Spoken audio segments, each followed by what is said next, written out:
what a great song. Sway by Dean Martin, especially when you got a keyboard like that. Here at Blake Bolden, I'm Matt Namberg. Hope you're enjoying our home ice access right now, including John Forza mimicking the keyboard as well. We're looking forward to a terrific game tonight, Blake, all Canadian matchup. And you wanted to discuss, I can't believe I'm saying this, the dichotomy of 1 point to keep Vancouver in that playoff spot, and the Habs right now looking to confident and much more hungrier as of late. Yeah, I mean, two teams are on opposite sides. Dichotomy. I can't even say it now. I'm tongue-tied. Good luck spelling it. What a great word, right? And Vancouver, they're just trying to solidify themselves in that playoff spot, the second card wild spot, finding a little bit more consistency. You got your captain out, and it's been a little frustrating for them as of late. And then for Montreal, they've been doing well. They've had a good December. People are stepping up, like Caulfield, Suzuki. You've got unbelievable goaltending. Dobush is having a shutout in his debut, and it's possible, right? At the beginning of the year, you probably didn't think the Montreal Canadiens had a chance to make the playoffs, but now, in this December, now going into January, it's definitely a conversation to be had. The buzz is back from Montreal. They haven't made the playoffs the last 3 seasons, but we're looking for the broadcast here. It's on Monday. It's on Prime. You'll see Thomas Hickey's interview with Tyler Myers. I'll sit down with Jake Evans, plus former Canuck, and currently working for the Habs, Alex Burrows, will join Blake and me as well. Just under 38 minutes away from puck drop here on Prime.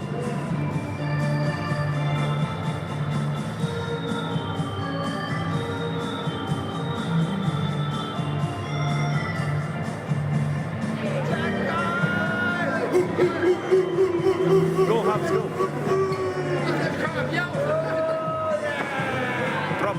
Come on.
Hi, everybody. Jody Shelley here from the booth. Getting ready for tonight's game. You can see the fans coming in. Everyone's getting prepared for the action. And, you know, there's two 25-year-old centermen playing tonight for the respective teams. And I'm going to focus on Nick Suzuki. You know, the Montreal Canadiens are on a really good tear. They're coming home with a lot of confidence. Expect them to bring that momentum home tonight against the Canucks, who are desperate for a win. But for me, Suzuki does a lot of great leading quietly. You know, you watch his game, it's a quiet game. He's got a smoothness. He's intelligent. He understands the pace of the game. And defensively, you have to respect what he does. And if you're a Montreal Canadian player and you're watching the way he leads, the way he is committed to defense and the back check, which really has turned the Montreal Canadiens season here, when they committed to the defense from the forwards, all five guys, the goaltending. I think it started with Nick Suzuki. You know, the leadership that he brings. I know he's a quiet guy, but on the ice, you have to respect what he does.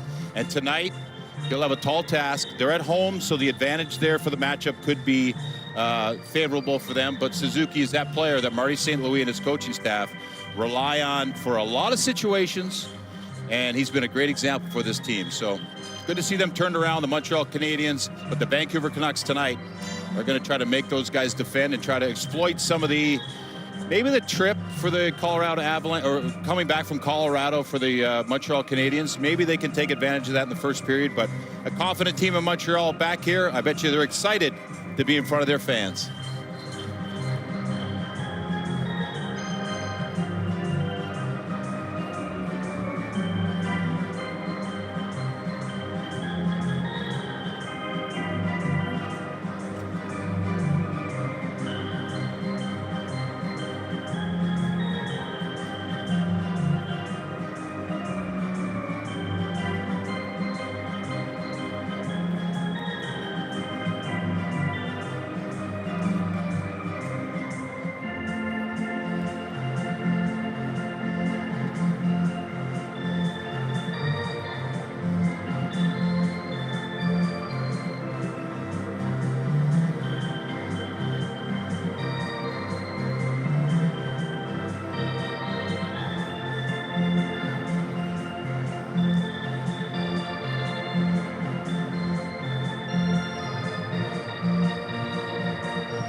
Hey everybody, Forzy here. Hope you're enjoying Home Ice Access. As always, we take you around the Bell Center.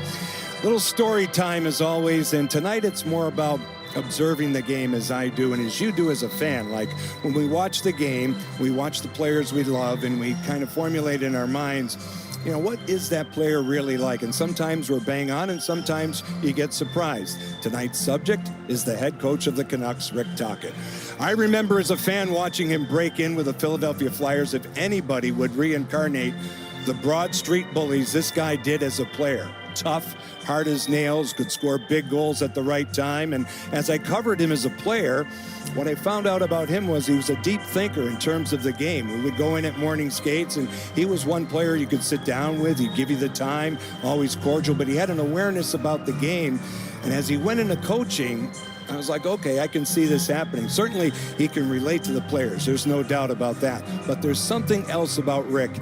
He's a forward thinker. He's someone that can relate to today's generation of player, and I think that's why he's become, whether it be as Steven Stamkos, his first coach in Tampa, or as an assistant, a two-time Cup winner with Pittsburgh, who he played for, or formulating culture in Arizona as he did, or now as the reigning coach of the year with the Vancouver Canucks. There's one trait for me, just as an observer.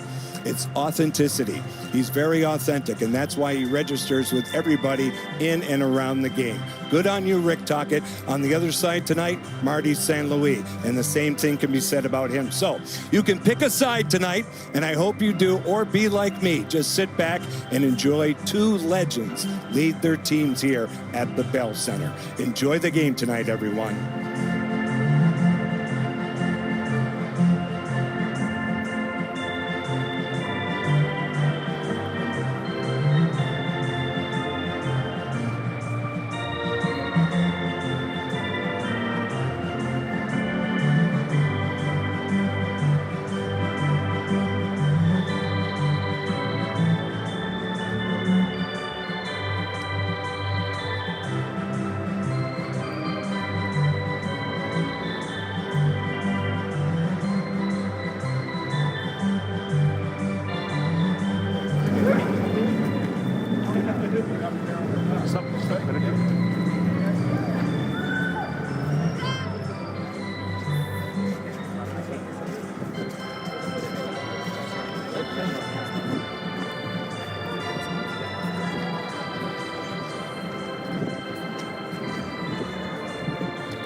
Thomas Hickey here, joined by Caden Gooley.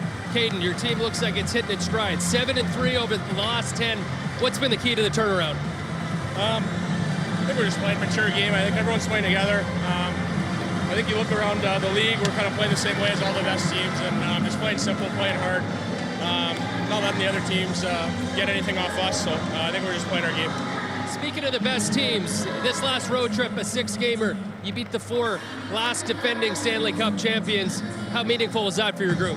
Yeah, no, it's huge. I mean, give us a lot of confidence. Beating good teams is huge, and for kind of the hole we put ourselves in early on in the year, we needed to do that, and we know we needed to beat those good teams. So it's huge for our confidence, huge for our group, and feels good.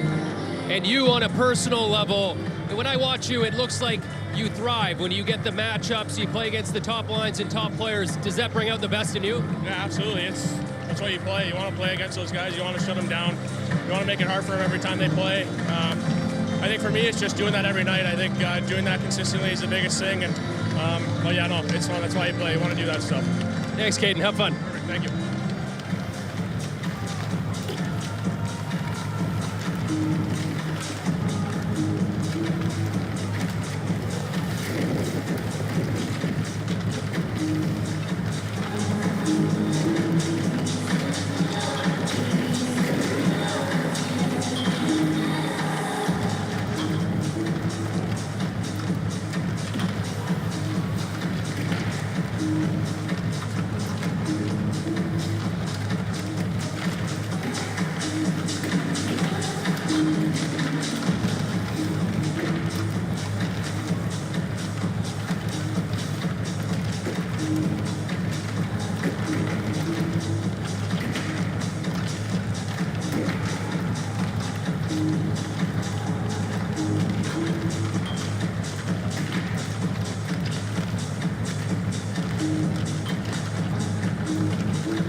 And we got to talk about the Vancouver Canucks. The main storyline recently, or the big one in my eyes anyways, is the injuries and the bodies that they don't have. How are you supposed to get by without a guy like Quinn Hughes, without Elias Pettersson? It's extremely difficult in this group.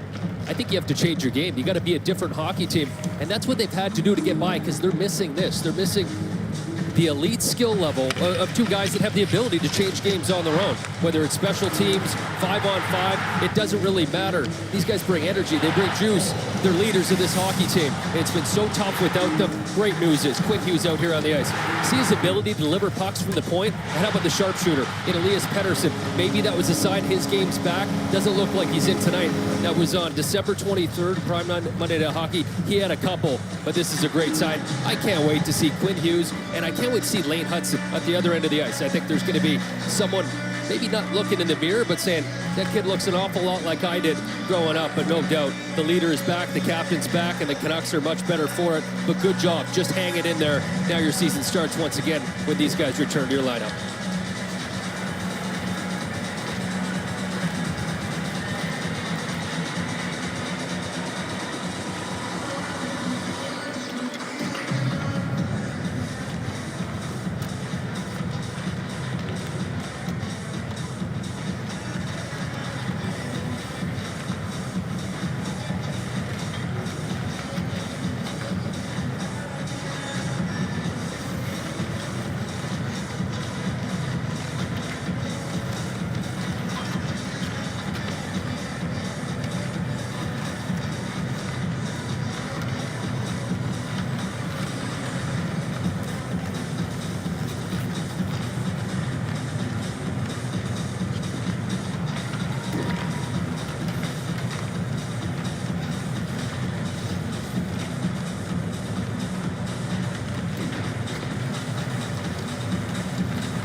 anything?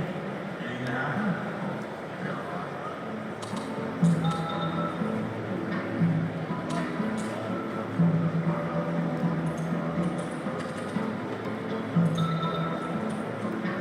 I honestly think I'm not winning fantasy football this year. I win the lottery. I think the Bengals will win the Super Bowl. Patriots will win the Super Bowl. Eagles will win the Super Bowl. I'm gonna have 100 goals in 2025. I'm all along. I've kind of seen Pokemon Go for most popular in the game.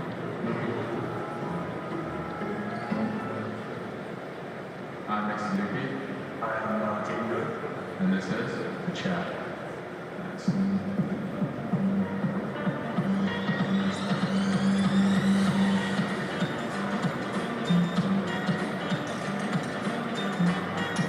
How's your life improved since I've been there? I would say so. Oh, thanks. How about you? I would say the same thing. I'd say so. Thanks. It means a lot. Getting good for the first question. That's an easy question. Yeah. It's a good question. Which of us is UP and which of us is metal? You're probably lucky. Maybe. Yeah, probably not. I think Matt's kind of not the smartest guy. UP smart. Seems smarter than I am, that's for sure. That was just Metal plays guitar. Yeah. I can't play guitar. Can you play guitar? Yeah. Okay. I do metal. Yeah, you're not. And you're UP. Oh, that's weird. No. Just getting warmed up here. Yeah, let's see if we're on the same wavelength. Well, let's say the name of one of our teammates on the count of 3. 1, 2, 3, stop. You're on the Same wavelength. How do you describe me to your parents? I'd say he's, let's put another ranking one, I think. Has, good morals and, keeps the eyes in check and, yeah, just an all-around guy, good teammate. Thanks. Yeah. Can you say about you? Good golfer. Has nice putters. Yeah, nice guy. Thanks, one year. Oh, thanks. Oh, that's good. Shit. Super into it. Yeah. Super excellent questions here. Fill in the blank. Nick is such a Good guy. Thanks, dude. He really is multi-talented. What golf? I call Only talented at what? dog watching.